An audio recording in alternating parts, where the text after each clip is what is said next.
Wassail, beautiful people.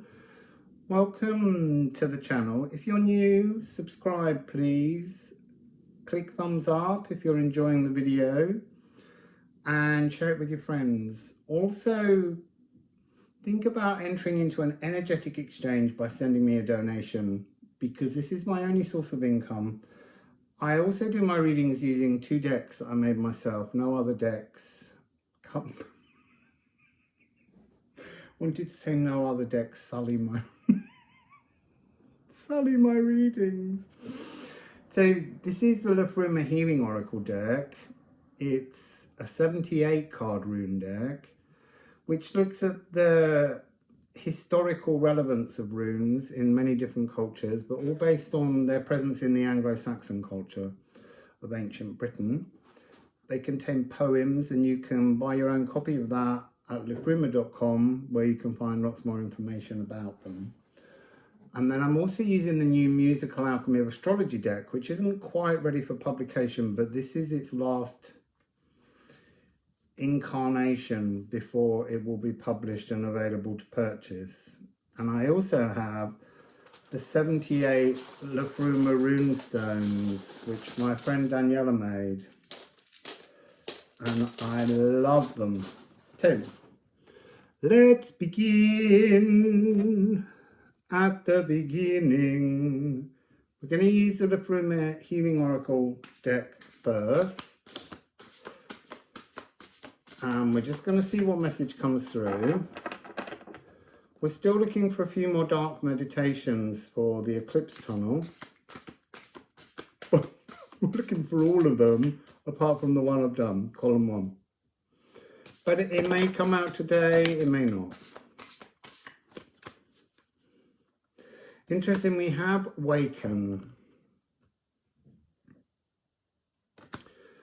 Originate. There's a lot in this energy talking about starting over, replanning. It's a divine external world being presented. There's no internal frequency.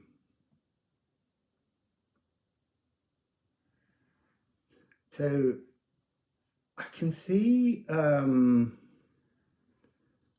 guide, not my guide, it's someone's guide, it could be everyone's guide, standing quite high up, waving for attention, and then suggesting a climb. Now, we also have 1, 2, 3, 4. We have 4 other cards, so I'm going to show you them and then we're going to analyze them. So we have Perth, which is the 14th rune in the Elder Thuthark. We have Hengetru, number 75. Idel, the 23rd card of the Elder Thuthark, and that's 24 runes. And then we have 74, Gaderung. So here are those runes for you to look at. I'm getting this frequency here of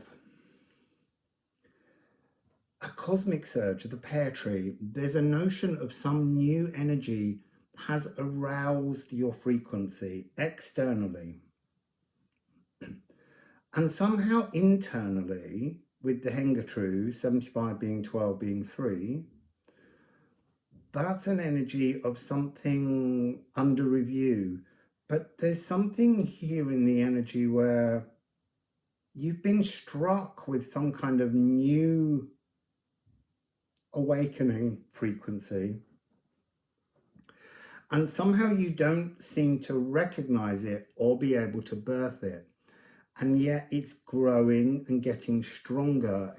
Gaderung talks about the elven light.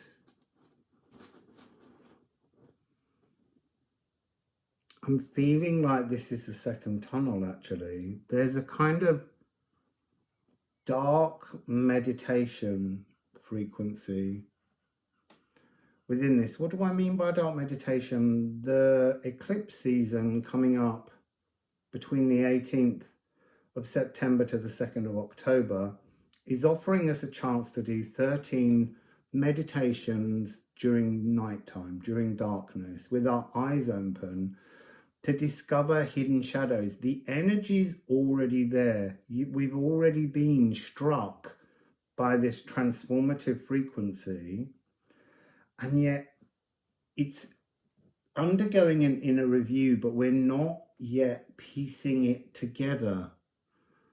And it's elven in its formation. And elven light, for me, the elven ring, something I witnessed in Portugal when I went to visit some dolmen, and there was a stone circle there that was to do with the equinoxes. It had a special hollowing on one of the stones where you could use that to view the lineup of the equinox, and the equinox takes place inside this eclipse tunnel. Now that's interesting. And when I get it now. This is about learning to be shadowless. Because when I did the eclipse in Ecuador, and that was the March eclipse, and you could say it was vernal, or you could say it was an autumnal, but in Ecuador it doesn't matter really, because it's almost the same season all year round. But at midday on the equinox, nothing had shadows. It was the weirdest experience to not see the shadows stretching out. So that's clearly what we're talking about here. Identifying shadows in this eclipse tunnel, and them not casting a shadow over your existence any longer, transforming how shadows are formed by looking at them and working out how to turn them into something that no longer stretches or pulls on your consciousness. Wow, that's gorgeous. So let's get a pile of rune stones from the ceramics. Yeah. I'm just going to go to the musical alchemy deck. So here, 47. This is leaf unfurling. Oh, it's the shadow furling within you, internal, and being placed inside ourselves, and it no longer stretching out or reaching out. Sunsteder, solstice. This is about realigning life force. Again, the same thing. This is a meditation, and you only have to look at maybe one shadow in this, but find a shadow that stretches on you, that pulls on you, a thought pattern. I think that's why these are coming out now, so that you can think about it. Take out your diary, write down column 2, which will be the 20th, I think, of September. Oh, the day before the equinox. Equinox can be 22nd, 23rd, and I haven't checked this year. But you need to plan between now and then exactly what shadow you're transforming, so that on that day you can literally present the transformed shadow. Waken twice. That seems to be the new game at the moment. We get the rune card and we get the rune stone. It talks about a kind of macro and micro. The card being the macro, being the music of the spheres, the energy that has descended, that's already struck you. And then this is the micro, you dealing with it and transforming it. And then we've got the Helm of Or, Egel. I want to say, because I often witness ancestor echoes standing around. This is an energy that's been experienced in your genetic line, lineage. And it's time for that. It's almost like a badge to be worn in the heart. The accomplishment of having recognized, transformed, and awarded yourself the new lack of shadow. That's interesting. So let's go to the Musical Alchemy of Astrology deck and just see if there's any last little message.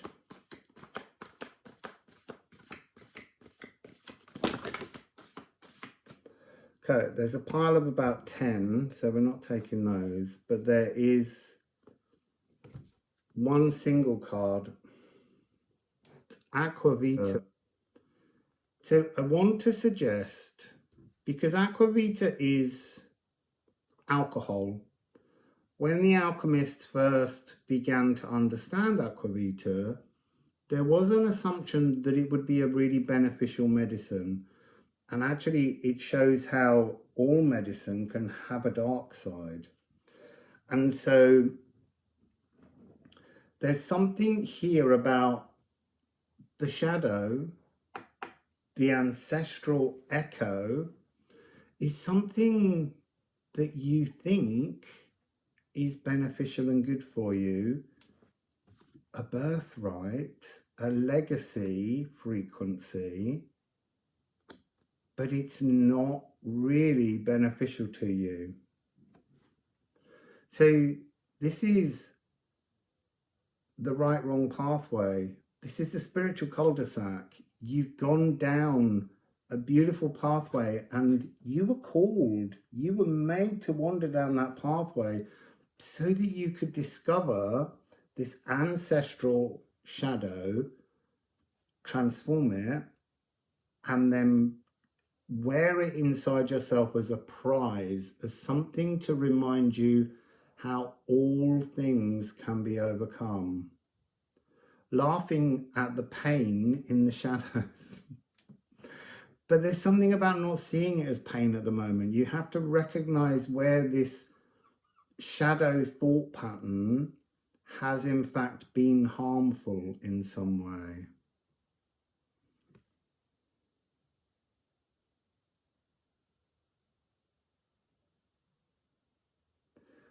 So there's a lovely line here. By acknowledging this shadow, you have to step past this notion of being unable to accept that no time is a wasted journey. So that becomes key to the transformation of this frequency. It's song cycles, but they feel like they have some kind of historic energy around them. And it's time now to skip this track. Well, not so much to skip it, but to skip over it in some way, but skip over the effects of it having a shadow power over you, transforming it and wearing it in your heart as an achievement, as a medal, as a badge. So I'm just going to give this deck one more little shuffle and see if there's one more card. Be quite nice to have a little short reading today. There we go.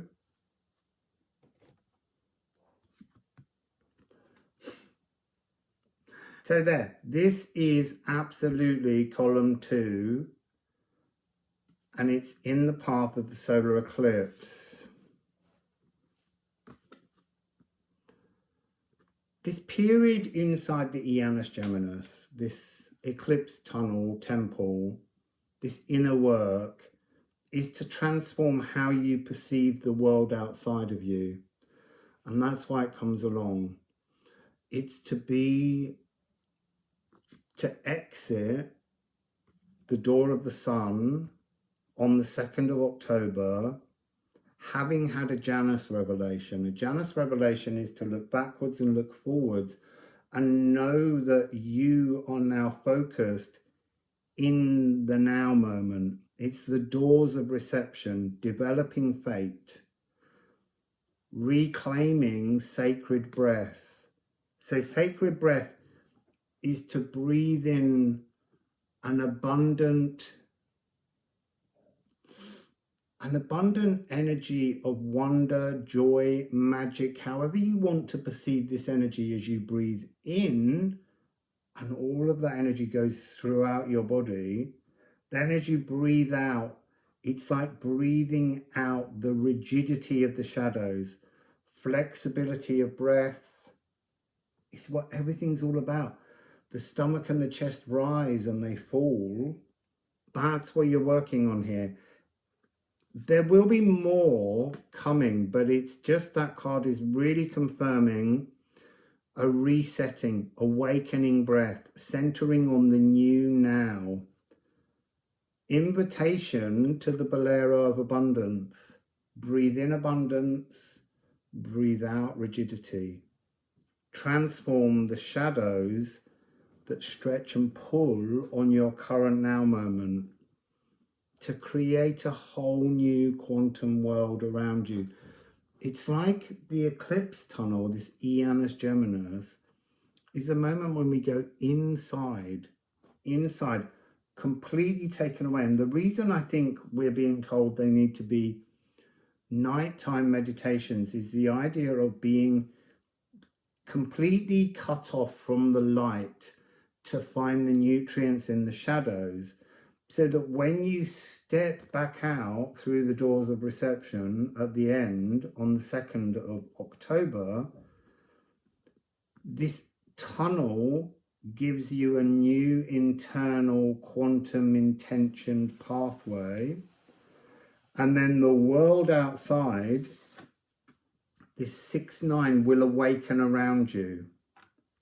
This 6-9, it's almost like it will catch up with the new quantum intentions in your body. It has to match. So it's from the macro, a message came down to awaken something. In the micro, you awaken something and you transform it and you develop it and you think about how you want to move forwards, what your new intentions are. And then when you step back out, the external and the divine will meet you. Beautiful message. So that's the message for today. It's good to get a second column in. That's great. I'm happy about that. So, Wassail, beautiful, beautiful people.